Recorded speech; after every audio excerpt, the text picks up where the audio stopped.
Today, I want to tell you a story. A story about a land that was richer and more powerful than any kingdom we know, and vanished in a single night.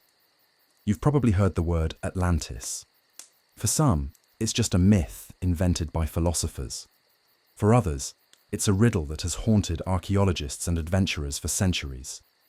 But what if there's a grain of truth behind the legend? Tonight, I invite you to join me on a journey, from ancient sources to modern theories. We'll try to imagine what Atlantis looked like, how it might have been connected to the ancient Greeks, the Incas, and the Aztecs, why it disappeared, and how it's tied to the lost continent of Lemuria. So make yourself comfortable. Ahead of us lies a tale where myth, science, and humanity's eternal longing to find a lost paradise all intertwine. To understand the roots of the legend, we must go back nearly 2,500 years to Athens in the 4th century BCE. There lived the philosopher Plato. He is famous for his works on the state, justice, the soul, and the nature of the universe. But once, he left behind 2 dialogues that became the source of one of humanity's most enduring mysteries. These dialogues are called Timaeus and Critias. They're written in the form of a conversation, as Plato often did. In them, the characters discuss the origins of the universe, the gods, the structure of the world, and the stories of ancient peoples. And in the course of this discussion, they mention a vast, wealthy, and powerful land that once lay beyond the Pillars of Heracles, that is, beyond the Strait of Gibraltar, where the Mediterranean Sea ends and the ocean begins. This land was called Atlantis. Plato didn't claim to have discovered the story himself. He said he learned it from a relative, the Athenian lawmaker and poet Solon. Solon, according to Plato, heard the tale during his travels in Egypt. There, in a temple in the city of Sais, Egyptian priests told him of a land that had existed thousands of years before the Greeks and perished in a great catastrophe. The priests said that 9,000 years before Solon's time, Atlantis had been so powerful that it sought to conquer nearly the entire known world, from Libya to Egypt and even Greece itself. Athens, they claimed, had stood in its way and defeated the mighty invaders. This story, passed down from the priests to Solon and then to Plato, became part of Plato's philosophical dialogues. However, it's important to remember that Plato was a philosopher. His main goal was to use myths to teach moral lessons and convey warnings to humanity. In his writings, he often employed parables and allegories. Those who support this view argue that Atlantis was nothing more than a philosophical fable. But there's another perspective. Some historians and researchers believe that Plato may have drawn on fragments of real memories of ancient disasters. And for this reason, some think that Atlantis is not merely a work of fiction, but a distorted recollection of a natural catastrophe that humanity once endured. If we could travel back tens of thousands of years and see Atlantis before its destruction, we'd behold a scene that would take our breath away. Even through Plato's words, the city seems strikingly vivid, as though it were not a legend at all, but a memory of a real place that once gleamed in the heart of the ocean. Plato wrote that the capital of Atlantis stood on a wide plain near the sea. It was unlike any other city on Earth. The city was built in the shape of concentric rings, 3 rings of land and 2 of water, alternating to form vast circular patterns like the design of a colossal target. The outermost ring of land was surrounded by a broad harbour where merchant and military ships could dock. Next came a wide canal of seawater linked to the ocean by a long strait. Bridges spanned each watery ring and roads stretched across them, connecting the city's centre to the outside world. At the very heart of Atlantis was a small island, the city's sacred core. There stood the temple of Poseidon, adorned with golden columns and statues of gods.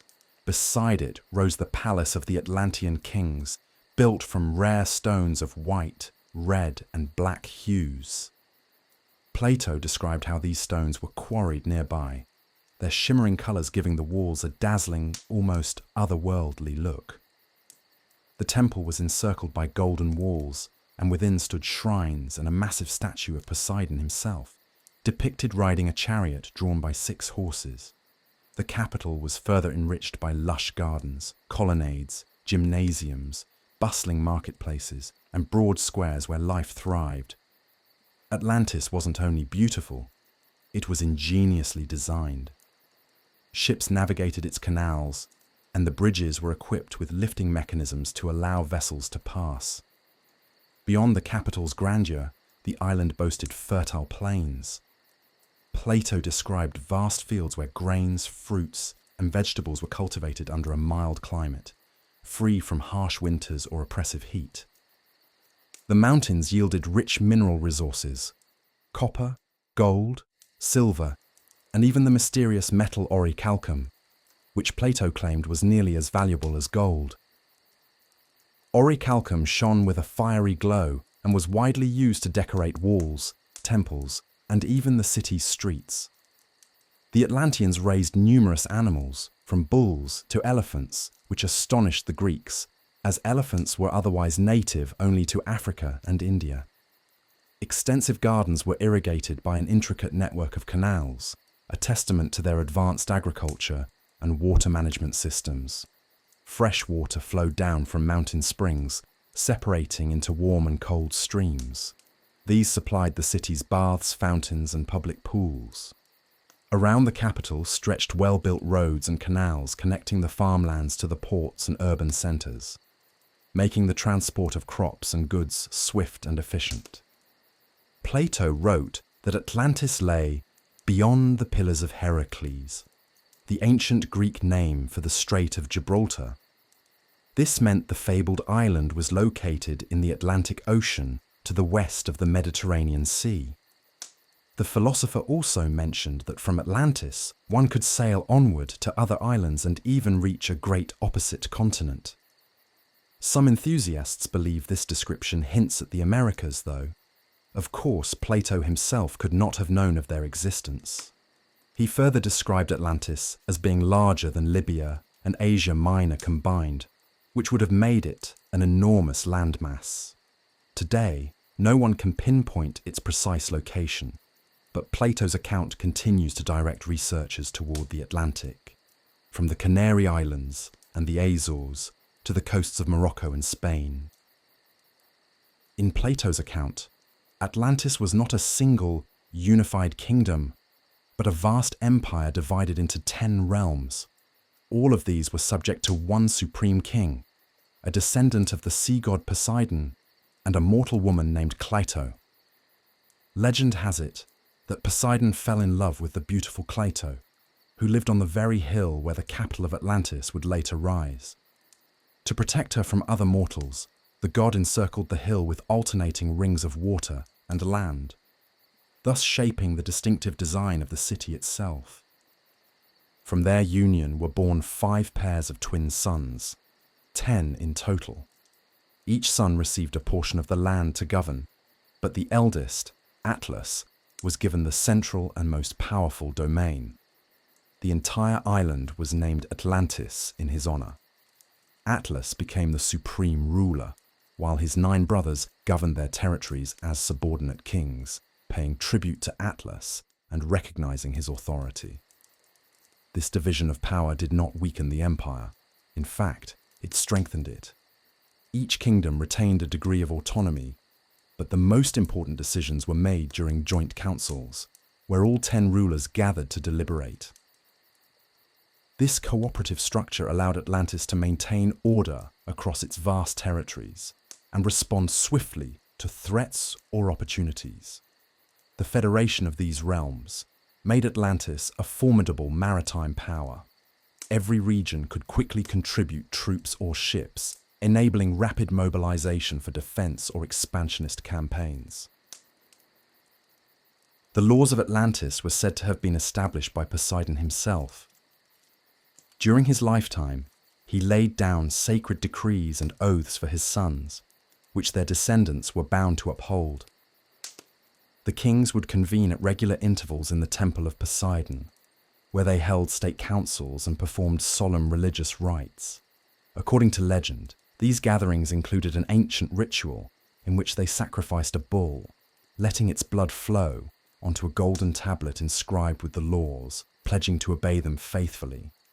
The cult of Poseidon stood as the ultimate symbol of unity and authority in Atlantis. At the heart of the capital city is a magnificent temple dedicated to the god of the seas. Inside stood a colossal statue of Poseidon, riding a chariot drawn by 6 winged horses, embodying the island's maritime power. The temple's walls were adorned with gold and orichalcum, while its altars gleamed with precious metals and intricate carvings. Religion played a role far beyond ceremonial duties. It provided the moral foundation of the empire, legitimized the ruler's power, and fostered a sense of shared identity among the Atlanteans. Atlantis was renowned as a great naval power. The immense harbours formed by the capital's concentric rings could accommodate fleets from every corner of the empire and beyond. Plato described the Atlantean navy as the most powerful of its time, capable of fielding tens of thousands of ships and warriors. Maritime trade and dominance over key sea routes brought the Atlanteans immense wealth and influence. Their craftsmanship, too, was highly advanced. Artisans worked with rare stones and metals to produce fine jewelry, durable weapons, and even paved streets and ship hulls with decorative inlays. The prized metal orichalcum, which shimmered with a fiery glow, was used extensively to adorn temples, palaces, and public structures, giving the city a radiant brilliance in the sunlight. Equally remarkable was their agriculture. The fertile plain surrounding the capital was divided into geometric plots, irrigated by an intricate network of canals. The Atlanteans bred bulls, horses, mules, and even elephants, an animal unfamiliar to the Greeks of Plato's era. This diversity of fauna hinted at the island's warm climate and abundant natural resources. Atlantean society was initially characterized by discipline, moderation, and harmony with nature. Wealth did not immediately lead to decadence, nor did power descend into tyranny. The kings were described as just rulers who strove to distribute resources fairly and safeguard their people. Those who violated the sacred laws were punished severely, reinforcing respect for both divine and civic order. In the early days of Atlantis, justice and restraint prevailed, setting the stage for the empire's golden age, a time when prosperity and unity defined the legendary civilization.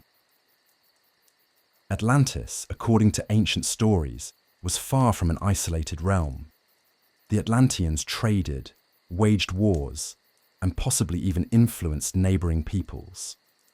One of the most vivid accounts described by Plato is the Great War between Atlantis and ancient Athens, a conflict that became central to the legend. Around 9,000 years before the time of Solon, which would be roughly 11,000 years ago, the Atlanteans had grown so powerful that they set out to conquer lands around the Mediterranean.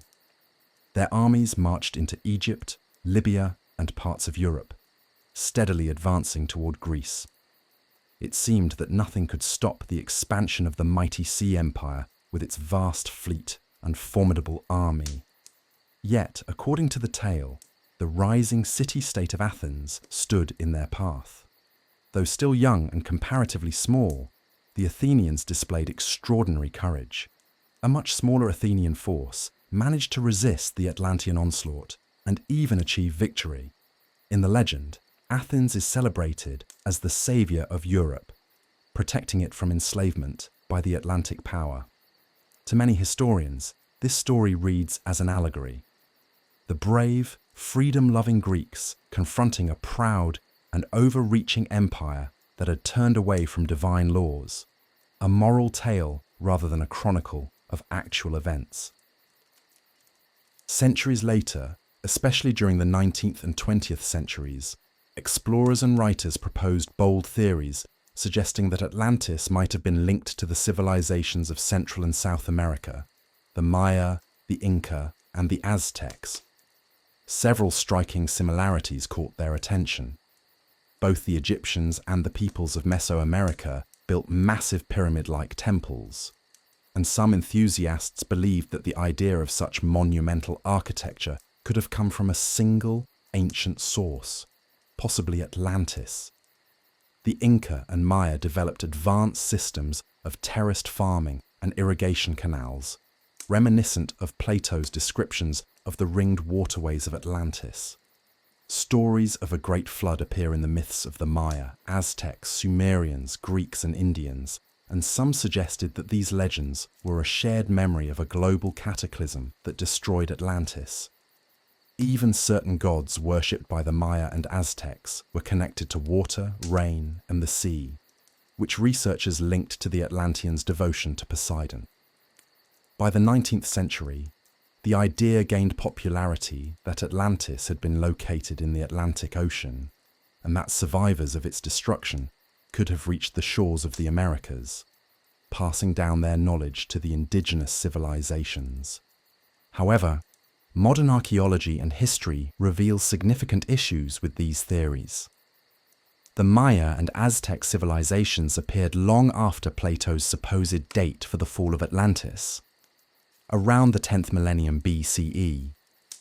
The first Maya cities were built only in the 1st millennium BCE, and the Aztecs rose even later, in the 14th century CE.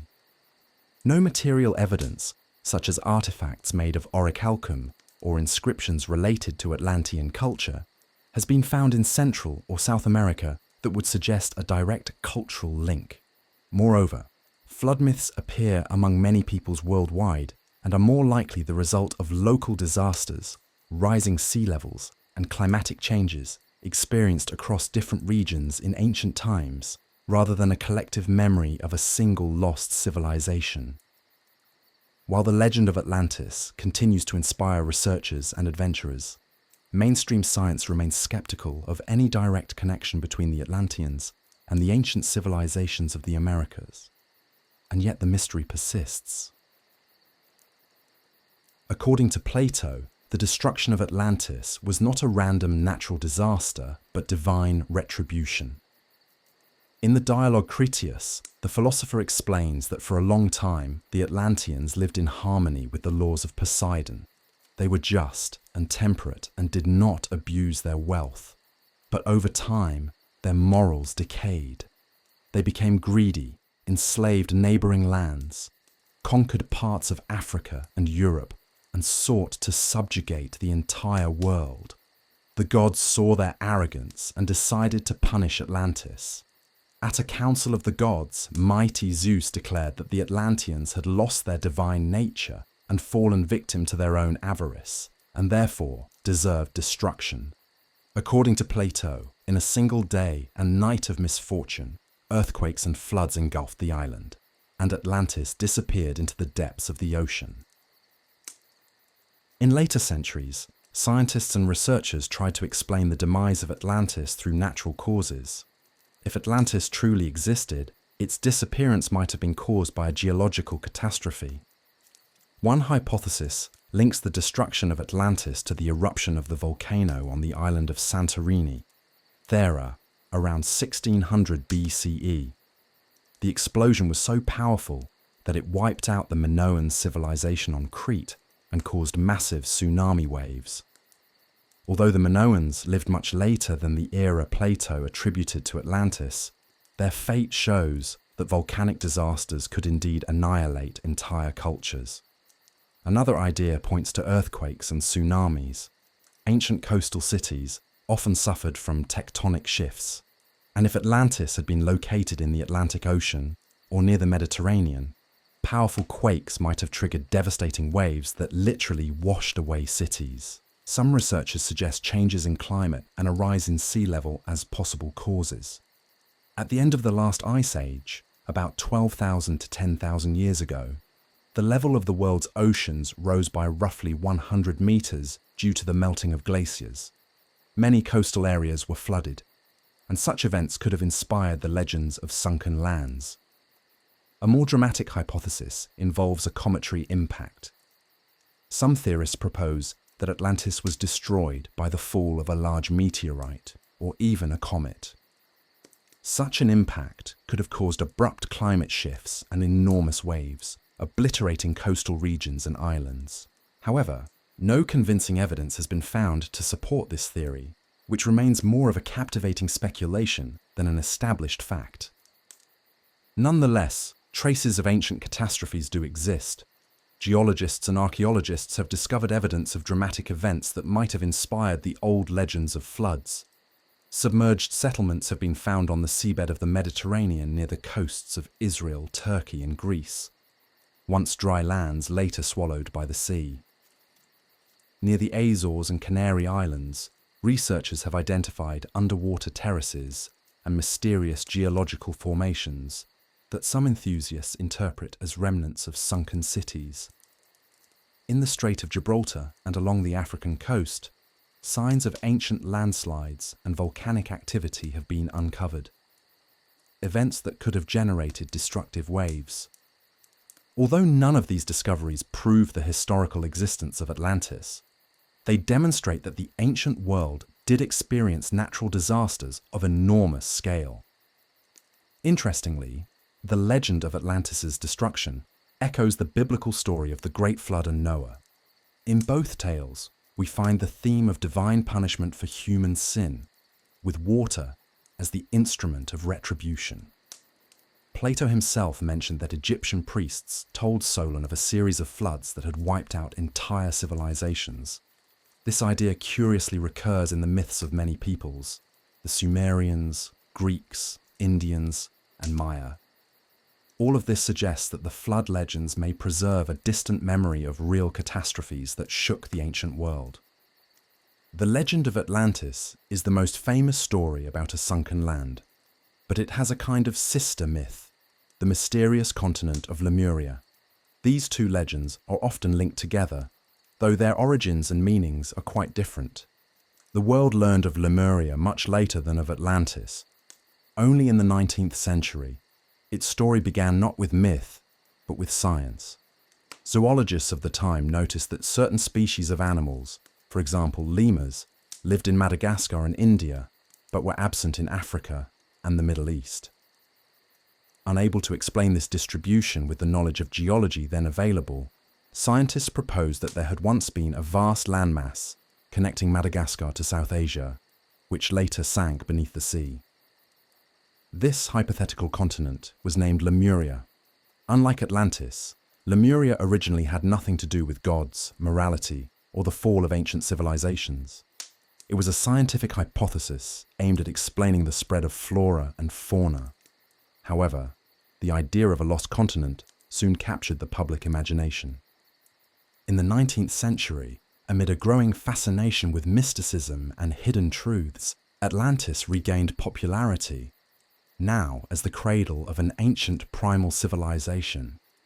A key figure in this revival was Helena Blavatsky, the founder of the Theosophical Society.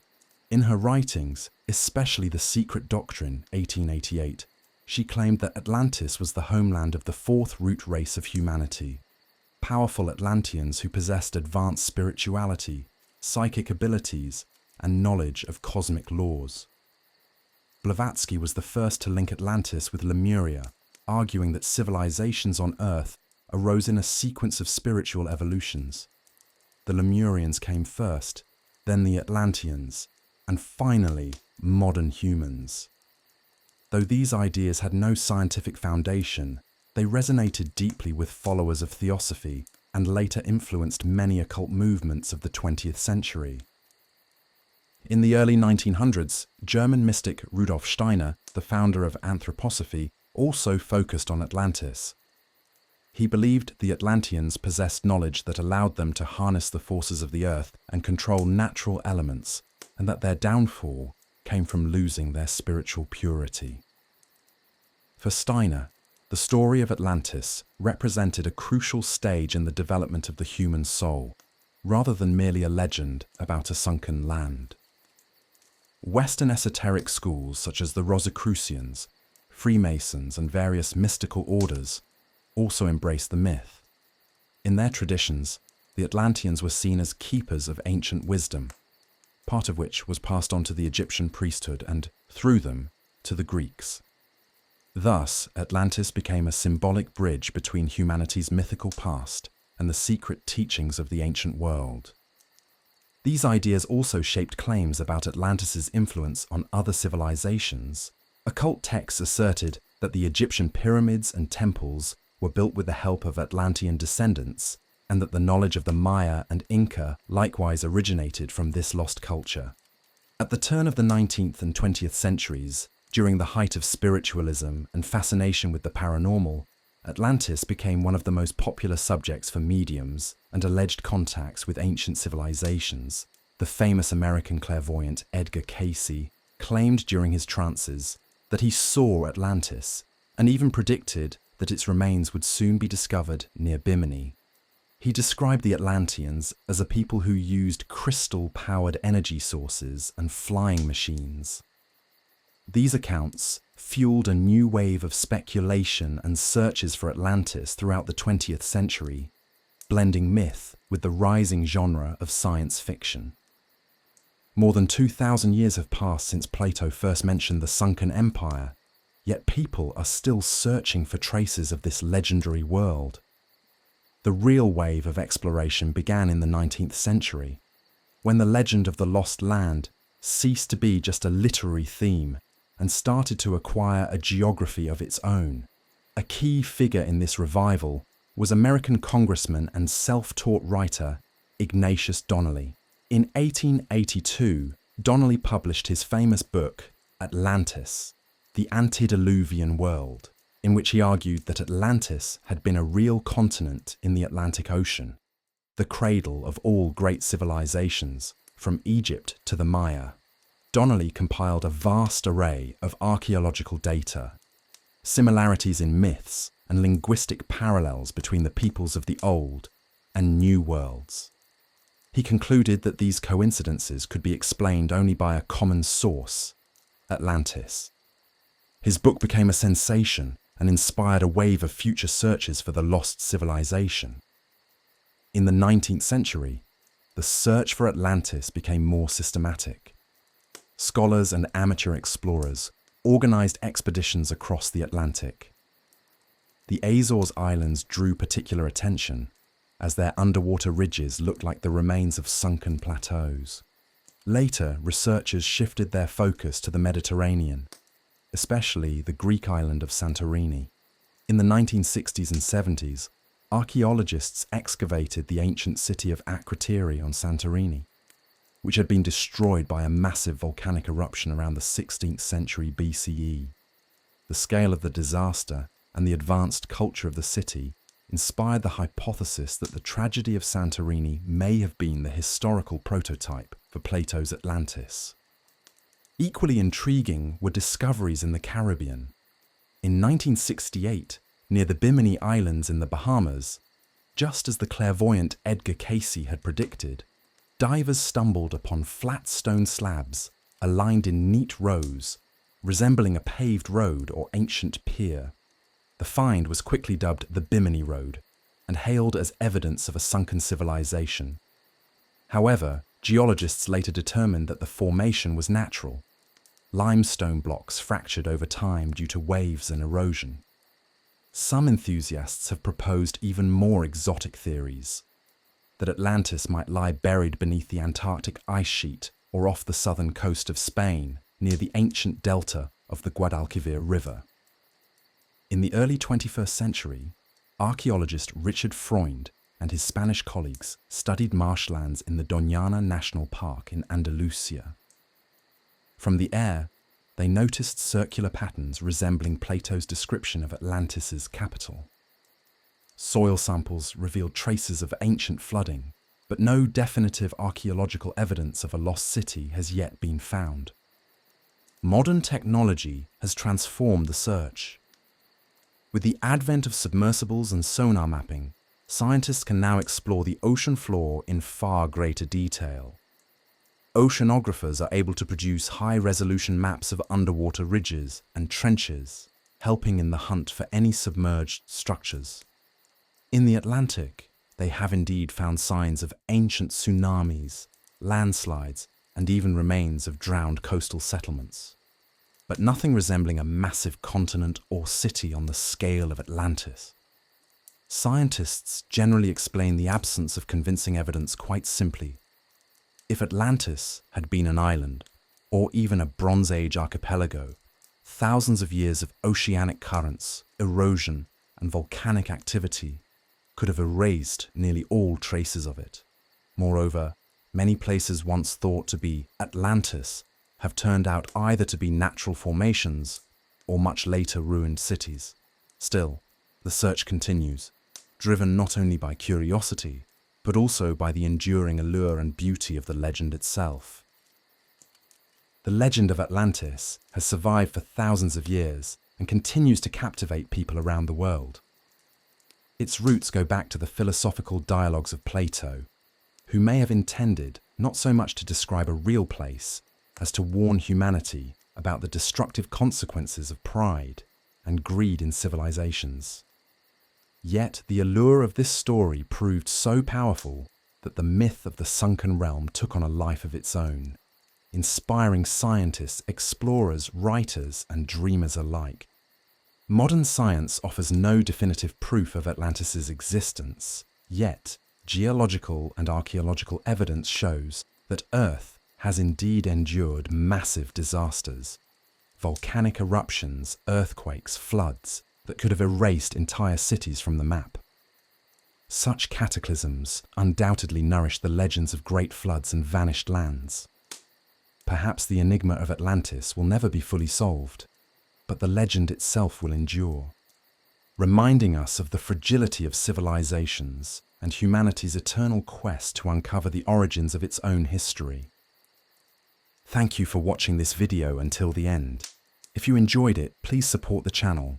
Give it a like and subscribe so you don't miss new videos.